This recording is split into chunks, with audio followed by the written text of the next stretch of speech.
दूसरे वाले ने शराब बेची, ये भ्रष्टाचार के खिलाफ नारे लगाते थे। मुख्यमंत्री जेल काट के आया, उप मुख्यमंत्री जेल काट के आया, मंत्री जेल काट के आए। ऊपर वाले की लाठी में आवाज नहीं होती है। वो जब इंसाफ करता है तो बहुत सलीके से इंसाफ करता है। इसलिए मैं आप सबसे गुजारिश करने आया हूं कि आम आदमी पार्टी के जितने भी लोग हैं ये आपके बीच में आएंगे, झाड़ू लेकर के अगर ये आए कि कहें कि हम सफाई करना चाहते हैं, तो इनसे पलट के सवाल पूछो कि जब दिल्ली जल रही थी तब तुम कहां थे? जब हमारे मुद्दों पर हम सड़कों पर बैठे थे तब तुम कहां थे? जब हाथरस में दलित बिटिया का बलात्कार हुआ और उसकी लाश को जला दिया गया, तब निकला था कोई अरविंद केजरीवाल अपने घर से वहां जाने के लिए? नहीं निकला। कौन निकला? राहुल गांधी निकले। जब संभल में तो कौन निकला? राहुल गांधी निकले। जब मणिपुर में बिना कपड़ों के बेटियों को परेड कराई गई तो निकले कोई नरेंद्र मोदी जी? निकले कोई अरविंद केजरीवाल जी? नहीं निकले। कौन निकला? राहुल गांधी निकले। वो इंसान 4000 किलोमीटर चला सिर्फ एक नारा लगाते हुए, नफरत छोड़ो भारत जोड़ो। पढ़ता हूं कि मत समझना डराने से डर जाएंगे, अब के साथी हदों से गुजर जाएंगे। मौत के नाम का खौफ देता है क्यों?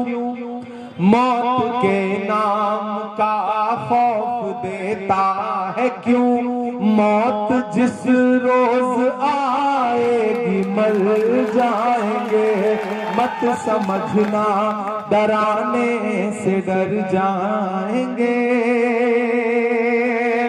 कि हमने ज़मज़म दिया, आबे गंगा दिया, तुमने भारत को दंगा ही दंगा दिया।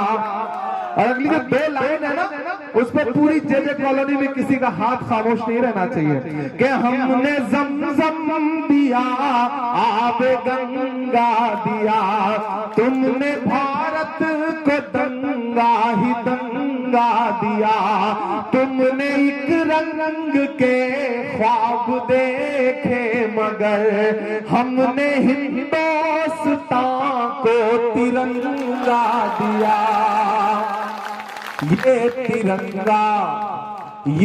तिरंगा बदन पर लपेटे हुए, ये तिरंगा बदन पर लपेटे हुए एक दिन इस जमीन में उतर जाएंगे।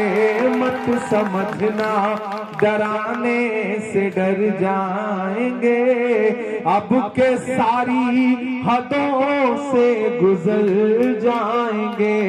ना इधर जाएंगे ना उधर आएंगे, बन के खुशबू फजा में बिखर जाएंगे। मत समझना। जितने भी साथी मौजूद हैं उठाइए अपना एक एक हाथ और मुझे यकीन दिलाइए पीछे तक कि आने वाली 5 तारीख को घरों से बाहर निकलेंगे। बहन रागिनी नायक को हाथ के पंजे के सामने वाला बटन दबा के अपना एक एक वोट दे करके आएंगे और मेरे ऊपर आपका एहसान होगा। निकलेंगे ना? एक एक वोट दे के आएंगे ना? बहन रागिनी को जिताएंगे ना? तो 5 को बहन रागिनी नायक को जिताइए, फिर आपके बीच में आपका शुक्रिया अदा करने के लिए आऊंगा। आज के लिए बहुत माफी, बहुत लंबे सफर से आ रहा हूं। महाराष्ट्र था, फिर उसके बाद किराड़ी गया और किराड़ी से यहाँ पहुंचा हूं। अगले 6-5 दिन लगातार यहाँ जनसभाएं करनी है पूरी दिल्ली में।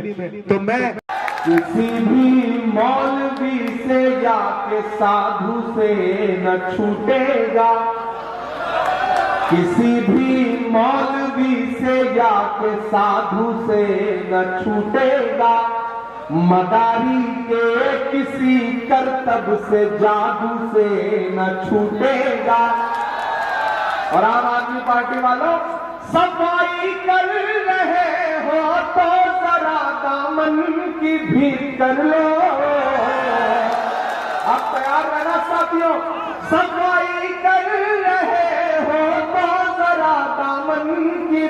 कर लो,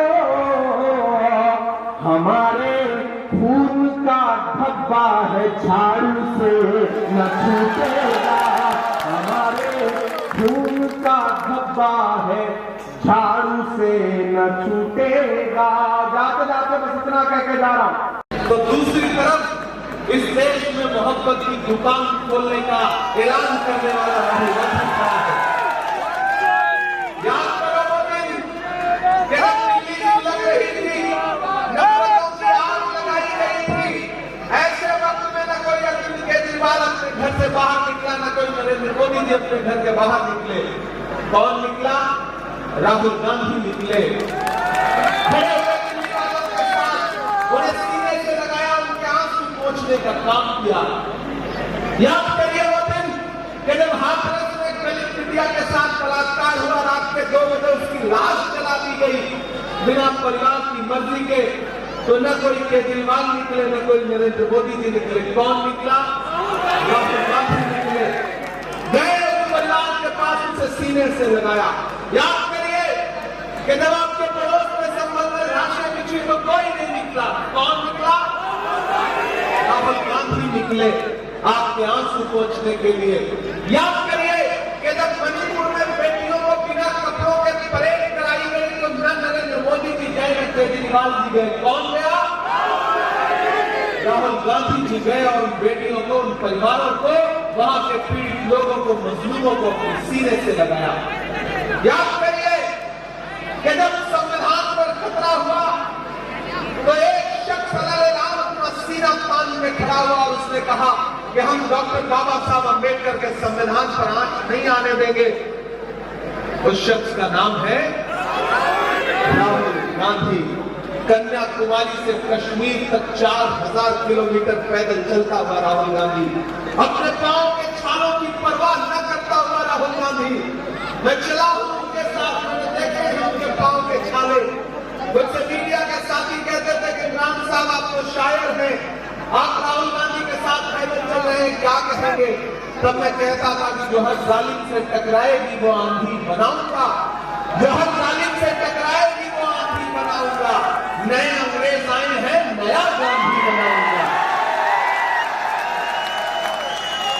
तो मुझे बताओ संगम बिहार वालों, मुझे बताओ संगम बिहार वालों, अगर हाथरस में इंडिया के लिए राहुल गांधी खड़ा है, अगर दिल्ली के दंगों में आपके आंसू पोंछने के लिए राहुल गांधी खड़ा है, अगर संभल के लिए राहुल गांधी खड़ा है, अगर मणिपुर की बेटियों के लिए राहुल गांधी खड़ा है, अगर कन्याकुमारी में राहुल गांधी खड़ा है, अगर कश्मीर में राहुल गांधी खड़ा है, अगर डॉक्टर बाबा साहब अम्बेडकर के संविधान के लिए राहुल गांधी खड़ा है, अगर हिंदुस्तान के लिए राहुल गांधी खड़ा है, तो फिर आपके वोट पर हक भी राहुल गांधी का है। अगर आप अपना वोट किसी बहुरूपिये को दोगे तो फिर तो आप न सिर्फ शीला दीक्षित जी की रूह के साथ बल्कि डॉक्टर मनमोहन सिंह साहब की रूह के साथ भी नाइंसाफी करोगे। ऊपर केजरीवाल को सौंप करके और दिल्ली को नरेंद्र मोदी को सौंप करके अन्ना हजारे भी गायब, सारा आंदोलन भी गायब, ना कोई लोकपाल की चर्चा करता है। अगर नरेंद्र मोदी बड़े वाले हैं तो अरविंद केजरीवाल उनके छोटे वाले रिचार्ज हैं। इसलिए अपने दिमाग से मुगालता निकाल दीजिए कि वो आपके हमदर्द हैं। अगर आपके हमदर्द होते तो आपके मुद्दों पर साफ खड़े नजर आते। यहाँ मेरी माएं बहनें बैठी हैं, याद करो गुजरात में जब बिल्किस के बलात्कार करने वालों को भाजपा की सरकार ने रिहा किया और मीडिया के साथियों ने दिल्ली के उप मुख्यमंत्री मनीष सिसोदिया से पूछा कि बिल्किस के बलात्कारियों पर कुछ बोलिएगा, तो उन्होंने माइक ऐसे सामने से हटा के कहा कि छोड़िए, ऐसे सवाल मत पूछिए। मुझे बताओ कि जब कोरोना के समय में इसी दिल्ली में मुख्यमंत्री के यहां से जो नोटिफिकेशन जारी होता था, जो बुलेटिन जारी होता था, उसमें मरकज दिल्ली के लिए अलग से जो बदनाम करने की कोशिशें की गई हैं, उसको माफ करने लायक नहीं है। मैं आपके जमीर को झकझोर के ये बात कह रहा हूं। गुरचरण जी आपके अपने हैं, आपके बीच में रहते हैं। एक तरफ बग्गा जी को आपने 10 साल मौका दिया, अब मैं आपके सामने ये कहने आया हूं कि एक बार गुरचरण सिंह जी को मौका दीजिए। मैं अपने अक़लियत के साथियों से कहना चाहता हूं, और उसमें सरदार भाई भी हैं, मुस्लिम समाज के भी लोग हैं। मैं दोनों साथियों से कहना चाहता हूं, खास तौर से अपने सरदार भाइयों से कहना चाहता हूं कि याद करिए 2013 और 14 का वो दिन जब इस देश के सबसे शानदार प्रधानमंत्री डॉक्टर मनमोहन सिंह साहब के बारे में यही अरविंद केजरीवाल, यही आम आदमी पार्टी के लोग क्या क्या कहा करते थे। आज डॉक्टर मनमोहन सिंह साहब जब इस दुनिया से चले गए, तब उनकी अहमियत का एहसास पूरे देश को हुआ, तब पता चला कि वो सरदार कितना असरदार था। आज अरविंद केजरीवाल भी उनके लिए बोल रहे हैं, आज आतिशी जी भी बोल रही हैं। लेकिन मुझे बताओ सरदार समाज के लोगों, सिख समाज के लोगों, कि इन्हीं अरविंद केजरीवाल ने डॉक्टर मनमोहन सिंह साहब के बारे में क्या क्या भला बुरा नहीं बोला, शीला दीक्षित जी के बारे में क्या क्या भला बुरा नहीं बोला। तो आज तो आपके जमीर को मैं झकझोरते हुए कहता हूं कि अगर डॉक्टर मनमोहन सिंह साहब की नेकी और उनकी भलाई का जरा भी एहसास है तो इस चुनाव में खड़े हो जाइए गुरचरण सिंह के साथ। एक भी वोट अगर आपने आम आदमी पार्टी को दिया तो ऊपर बैठी हुई शीला दीक्षित जी की रूह और डॉक्टर मनमोहन सिंह साहब की रूह को तकलीफ होगी। ये बात मैं आपसे कहना चाहता हूं। और साथियों, अब जब आम आदमी पार्टी के लोग आपके बीच में आए तो आप उनसे कहिएगा कि किसी भी मौलवी से या के साधु से न छूटेगा, मदानी के किसी करतब से, जादू से न छूटेगा। सफाई कर रहे हो तो जरा दामन की भी कर लो, हमारे खून का धब्बा है, झाड़ू से न छूटेगा।